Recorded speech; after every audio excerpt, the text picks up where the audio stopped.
Maria. Sorry, can I get on that, please? Just need to arrange a patient transfer. Oh, well, I'll do that for you.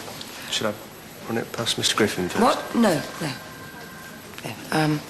Where is Mr. Griffin? Just started his rounds. Great. I've never heard a doctor say that before. I'm serious. I can't treat you. I don't understand. Right, Mr. Griffin. Your BMI is through the roof. Your blood pressure's high. You report cholesterolemia. Sounds like I need treating. Well, you have been treated several times. Isn't that right, Mrs. Beecham? Yes, I have treated Mr. Hewitt. What about this pain? Well, there's a lot of stress on the abdominal wall, and it's only going to get worse. Treatment by us at this stage will serve no purpose. Now, you need to lose weight and eat more healthily, and then I'd like to see you back here for a review. You're really not going to do anything? Well, I appreciate it if you're short of beds. Steve, it's fine. Obviously, there's been some kind of misunderstanding. You don't have to go anywhere. Well, by all means, stay here and rest until the pain subsides. I'll arrange for you to receive some pain relief. Okay. When can I have a word, please? Do you have any idea who he is? He's a patient who has repeatedly used our resources to fix problems that he's shown no interest in fixing himself. He's out. Mr. Hewitt? Yeah. So you've already talked about this. Then you'll know that this is about zero tolerance. No, not this time. What is so special about this man? Rick, last year this hospital received over £800,000 in charitable donations. Each year we rely heavily on the larger agencies to provide us with the bulk of this vital income. I get it. Our largest application this year, £350,000 from the Welfare Relief Fund. Mr. Hewitt. Please.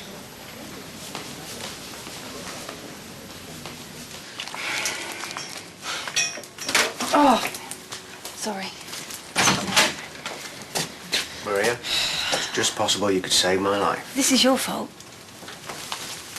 Good night, wasn't it? How come you're not dead? I got to put in the practice. And pushing a litre of fluids intravenously over a couple of hours doesn't do any harm. Listen, you do most of the patient input on AAU. Yeah. I've got to collate data for Griffin's zero-tolerance presentation, and I've only got one day to access and analyse patient reports. How many? 3 months' worth. In one day? I've got them all here.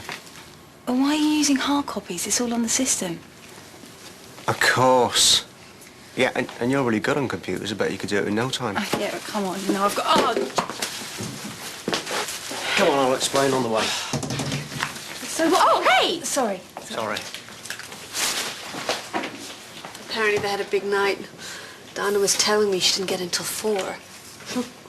One good thing about having a baby is you avoid the hangovers. You okay? Fine. I'm afraid I haven't seen Mr. Spence in a while. I think he's on Keller. I do work here myself, you know. I'm not always looking for my husband.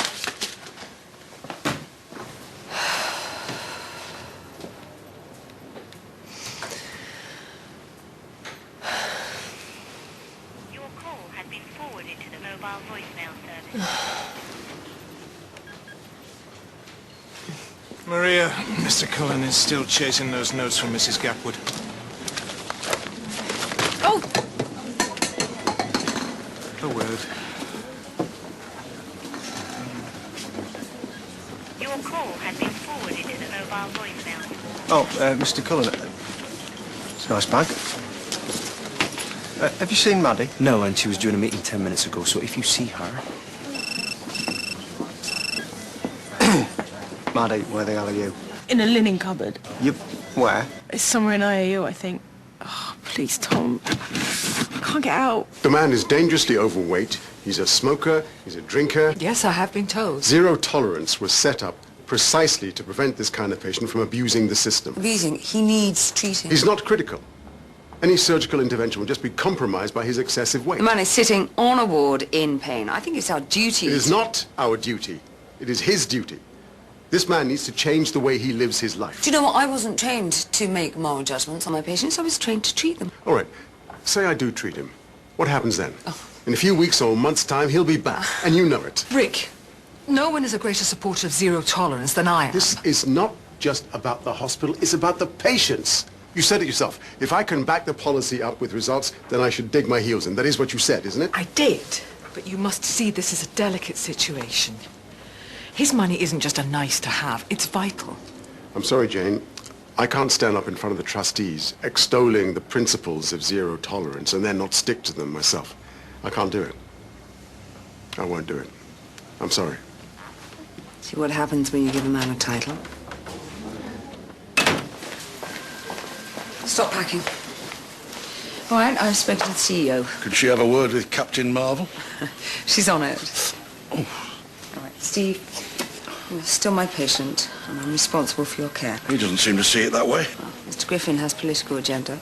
I don't know, you're talking my language. Well, my interest is in my patient. And maybe stirring up a little trouble on the way.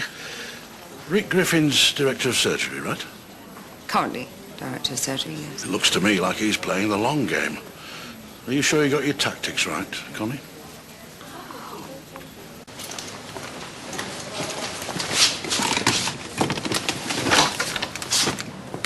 Some water. Good night, wasn't it? Yeah.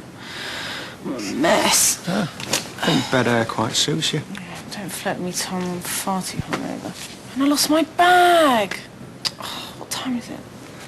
Apparently you had a meeting. Crap! What's so important about a case review, anyway? It's my case review. I'm presenting it. And Mr. Cullen's thinking of recommending me for the surgical rotational catheter. Oh, well, I'm sure you'll wow him. Oh, yeah, what do you want? Nothing. OK.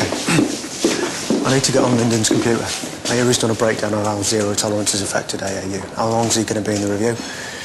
A couple of hours. Oh, brilliant. Do you know his password? Holly. Dr. Young, how good of you to join us all. Sorry about that. Don't you want to use the meeting room? Well, seeing as it's just the four of us, I thought we could use my office. Sorry, Tom. From treatment to discharge within 3 hours. That's what makes optimum recovery so important. It's interesting. Think about how many more patients Holby Care will be able to treat now. I'm boring you, aren't I? No. But I'm glad I'm not married to you. Hey, come on, we both know you don't mean that. Is everything okay with Dr. Carson? Yeah, why? She just seemed a bit tense. Forget it. I'm sure it's nothing. Yeah, she's had a lot on at the moment.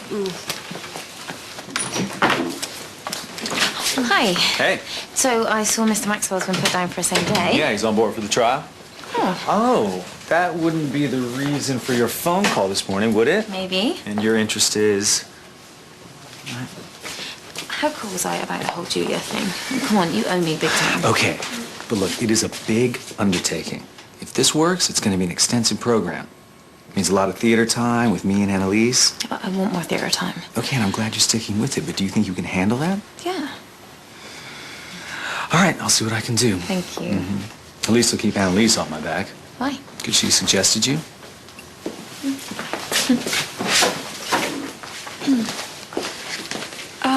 Where's my husband? Sorry, who's your... Ah, Mrs. Maxwell. Mrs. Maxwell's right here. Mr. Hewitt's still here? I wanted him to talk to a nutritionist, but he'll be leaving shortly. Look, Jane, I'm not naive to the financial opportunity. I do understand how important these donations are. Without them, there'd be no path lab, no updated machinery. Your real-time imager would become an impossibility. Rick, I am not just saying that. New technologies are the first things to be shelved when the strings have to be tightened. You're assuming that by discharging Mr. Hewitt, you're going to be harming your The application. man's come here to be treated, and we're refusing him. I don't think he's going to be running home to write us a check, do you? The point of this policy, one that I know that you approve of, is to ensure that patients take their health seriously. Now, I've made it very clear that we're more than willing to treat him once he's taken steps to improve his own health. You're prepared to risk a lot. Principles aren't principles unless you're prepared to stick to them. I admire your stance. It's the stuff directors of surgery should be made of. But in positions of authority, we don't always have the luxury of black and white. We have to make tough decisions. Okay, you may be right. The action you take today may not affect our application, but you could just as easily be wrong. I just don't want to be responsible for risking all that money. It would offer huge benefits to everyone who comes into this hospital. Connie knows this man. She thinks it's a risk. Connie's been treating this man for how many years? How come we've never seen any money previously? Jane, you might not even be in the running for any of this money. I just think it would be a shame to compromise